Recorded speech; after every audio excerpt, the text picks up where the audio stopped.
Damdo hita molo mekel dipaksa. Waru hira-hira molo mekel dipaksa. Banjo inang pitri.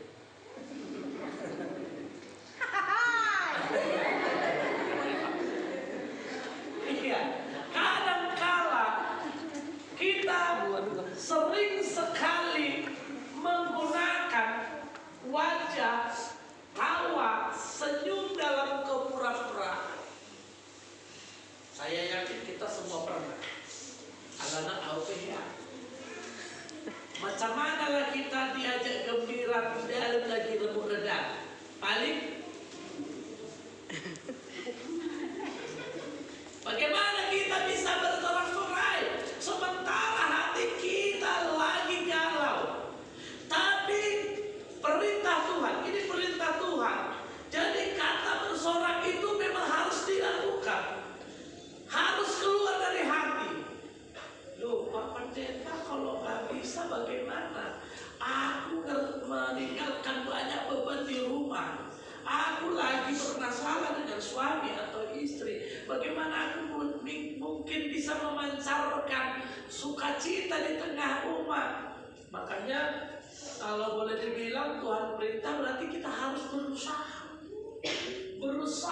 berusaha sampai benar-benar senyum itu memancar dengan ikhlas. Inilah salah satu seruan yang dikatakan oleh Tuhan pada kita hari ini. Kenapa kita harus bersorak-sorai? Karena aku ada di tengahmu. Mengartikan, memahami debata Tuhan ada di tengah kita. Ini tentu saja banyak di antara kita yang sulit menerimanya. Kenapa? Karena kasat mata kita selalu bilang, mana Tuhannya? Tuhan hadir di gereja ini. Amin, amin. Tapi apakah benar hati kita mengatakan ya? Belum tentu. Karena kita sering memahami kehadiran itu berarti ada. Bisa dilihat, bisa dipegang, bisa dirasakan. Tapi kalau dirasakan, mungkin kita semua bisa merasakannya. Berarti ketika kita tidak mengakui Tuhan hadir atau Tuhan ada di tengah kita, karena kita belum merasakannya. Tapi persoalan yang pertama dilihat, bisa dipegang, ini adalah persoalan logika, pikiran manusia. Sehingga manusia sulit sekali bisa menerima bahwa Tuhan hadir di gereja, bahwa Tuhan hadir di rumahku, bahwa Tuhan hadir dalam keluargaku, Tuhan hadir di tempat aku saat sendiri. Ini persoalan banyak orang. Kenapa? Karena kita sejak kecil terbiasa. Mulai kita tageleng, bapak kita pergi kerja, mama kita tahu bepokan. Jadi kira-kira mulai siang pagi 1 jam saja kita oleh dijamu, mungkin sama adik kita, mungkin ada tetangga teman mereka. Tetapi kita bisa rasakan sesuatu yang berbeda ketika mama kita pulang dari makan. Bagaimana reaksinya? Karena aku sendiri merasakan itu, mengalami itu. Mau dang-adong bapak ni badi jamu, dang-adong omak ni badi jamu, pasti rasanya beda dengan ada di rumah. Betul? Yang muda betul. Tapi nggak tahu zaman now ya. Zaman now agak berbeda. Karena kami cerita, kami ini orang tua memang sering agak apa? Terbawa memori masa lalu. Aku waktu kecil, mamaku dulu, bapakku dulu, gitu kita kalau nasihati anak kan. Itu. Jadi saudari yang mau dibikin lah, ada saudari, nggak ada bapakku di rumah mantap, nggak ada mamaku lebih mantap. Aku bebas guys. Itu sekarang ada perbedaan. Jadi sulit juga kita menerjemahkan, menasihati anak. Nah dulu kami mau bapak nami ngaro itu baru bapak jiwa, mula bapak tasonari, atau pulang kita ke rumah, atau nggak ada di rumah, sama aja di kamar dia berhandphone, nggak ada beda. Jadi sulit kita berbicara ini. Tetapi yang mau kita katakan, ketika orang tua kita tidak ada di rumah, anak-anak biasanya sedih, tidak bersemangat, makan pun terancam, apalagi menggunakan doina, terancam. Tapi ketika mama itu pulang, wah, ngolong udah dibuat mamaku udah dulu. Tapi senangnya bukan main. Berondong masih ada sekarang ya. Apa saya nasi di pesta-pesta ini? Cipang dan saudara dong lebih. Aku kecil udah ada cipang kawan. Cipang udah dibuat, tapi gembiranya mama datang, boleh. Cipang udah dibuat. Sekarang dalam mama kita bawa roti Prancis yang enak tuh. Udah datang mama, buka pintu, udah datang mama, udah lama sekarang. Dan boleh ditiup roti deh. Itu kan, itulah beda. Tetapi yang mau kukatakan hari ini, kehadiran Tuhan itu seperti hadirnya mama di rumah, seperti hadirnya seorang bapak di rumah yang sudah berhari-hari tidak datang. Hadir, sukacita, gembira meluap, seperti dapat jipang tadi, dapat berondong tadi, dapat ongol-ongol tadi. Itulah yang dikehendaki Tuhan. Sukacita itulah yang diperlihatkan oleh kita saat ini, bahwa Tuhan hadir. Amin. Seorang kalau kita melihat, ada punya ayam ya, kalau anaknya misalnya 10 terpisah dari induknya, seperti apa? Cia. Ale melongaro induknya, suara itu tenang. Kira-kira itulah yang mau digambarkan kehadiran Tuhan itu, memberikan ketenangan, memberikan keamanan, memberikan jaminan kepada anak-anaknya. Hal inilah yang mau dikatakan. Kembali ke awal tadi. Tapi banyak orang zaman sekarang sulit menerima, percaya bahwa Tuhan itu ada. Ada yang harus kita pahami.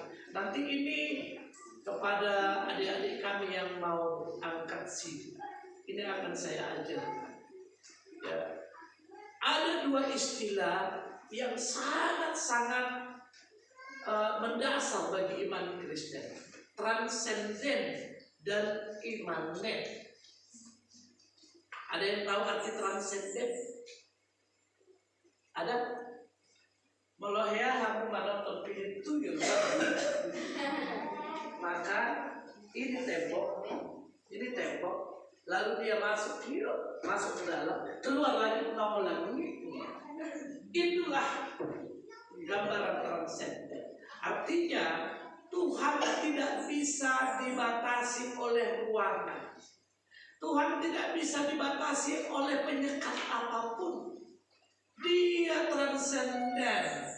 Dia bisa hadir dimanapun. Pengertian mendasar iman Kristen, Tuhan itu transenden. Hadir dimanapun kita, dia ada. Masalahnya kita sering sekali memahami dengan logika. Ketika aku ada di kamar mandi seorang diri, aku meyakini tidak ada satupun yang tahu aku ada di kamar mandi. Ini logika.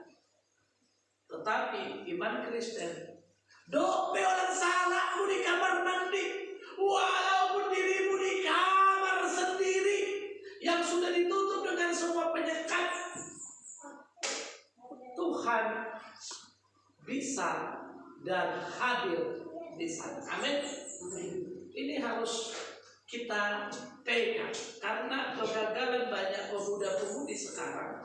Kenapa banyak pemuda-pemudi sekarang sulit untuk mempercayai Tuhan, sehingga sulit juga mereka untuk datang kepada Tuhan, karena tidak masuk di akal Tuhan bisa ada di ruangan aku sendiri. Makanya ketika engkau merogoh dompet bapakmu, tidak ada yang tahu, tapi ada yang tahu. Itulah transcendent. Tuhan itu tahu. Tapi karena kita dipenuhi dengan pemahaman-pemahaman yang umum, logika kita gunakan, maka kita sering aduh nih, tidak ada itu. Yang kedua ada istilah imanen. Imanen berarti dia bisa hadir di dalam hati kita. Makanya orang Kristen memahami dengan kata mengimani. Contoh, bagaimana agama tetangga bisa mempercayai bahwa Yesus itu lahir dari seorang janda, seorang gadis yang perawan. Sampai di sana mereka masih menerima karena ajaran Al-Quran juga mengatakan Nabi Isa lahir dari seorang perawan. Tetapi bagaimana mereka bisa mengimani Yesus itu disebut anak tapi dia Tuhan dalam pengertian Kristen? Bagaimana mereka bisa memahami istilah Tritunggal? Mereka nggak bisa terima itu karena tolak ukur mereka adalah logika. Sementara kekristenan mengimani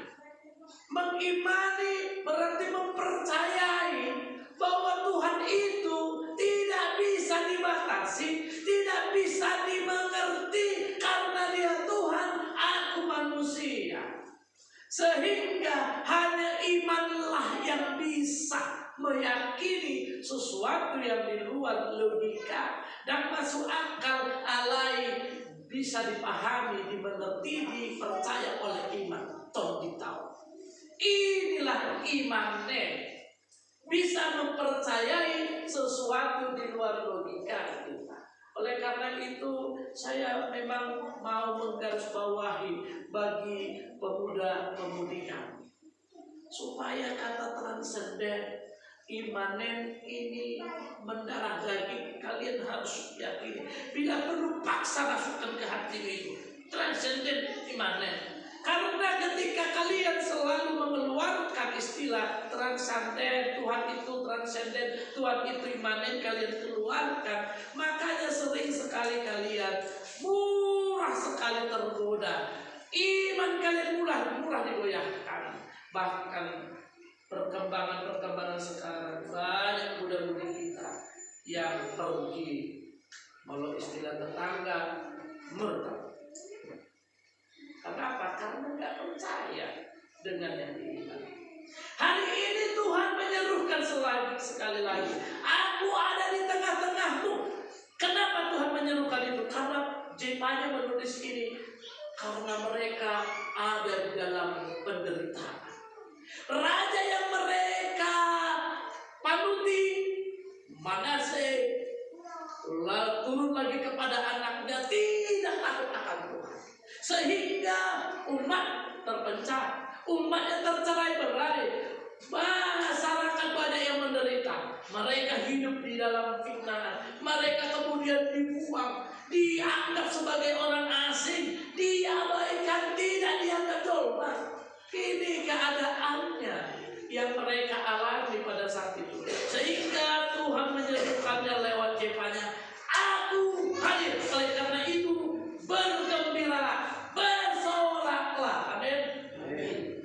Bagaimana kita memahaminya dalam kehidupan praktis kita? Hari Jumat yang lalu, ibu-ibu kita, hari Jumat bertanya, ya, ibu-ibu kita bertanding di tebing di Antioquia. Kita mungkin ada di sini. Ibu-ibu kita di sana bertanding tortok. Tanding tortok. Kami sudah tanya panitia kusip-kusip di sana. Tidak ada satupun yang salah yang dilakukan oleh ibu-ibu dalam gerakan tarian. Kita kasih tepuk tangan pada ibu-ibu.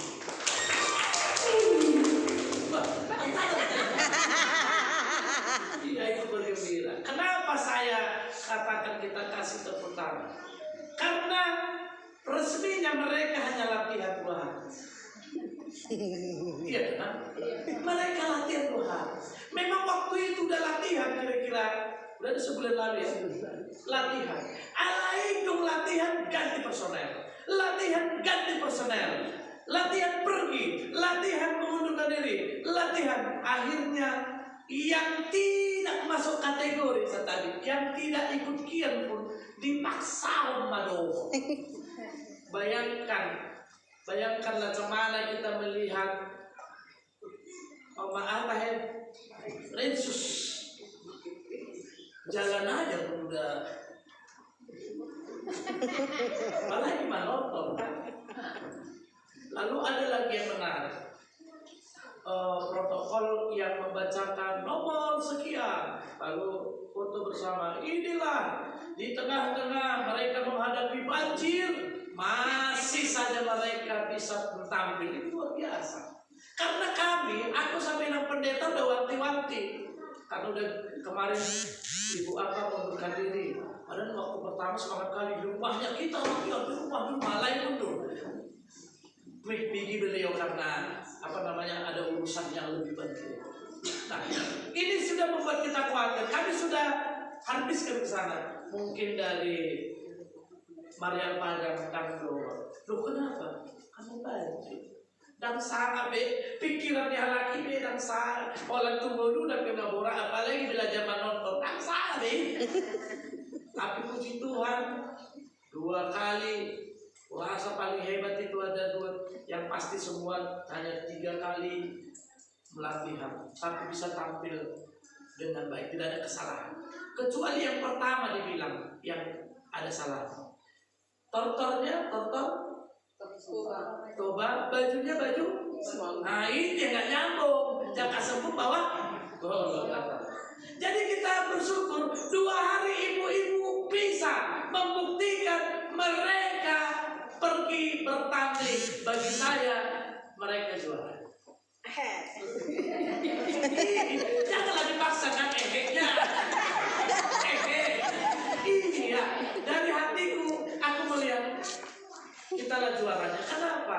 Mereka udah 2 bulan lalu orang Antioquia busananya itu sampai aku bilang lagi Muhammad Taralu Antioquia busananya aja udah 10 juta itu. Mereka memang udah persiapan betul busananya, ada warna dinas apa ya, seragamnya bagus mahal. Iya, sementara kita seragamnya tak ada modal. Iya, tak ada modal. Jadi luar biasa. Jadi bagiku ibu-ibu adalah penyemangat. Tanggal 16, nah ini tantangan.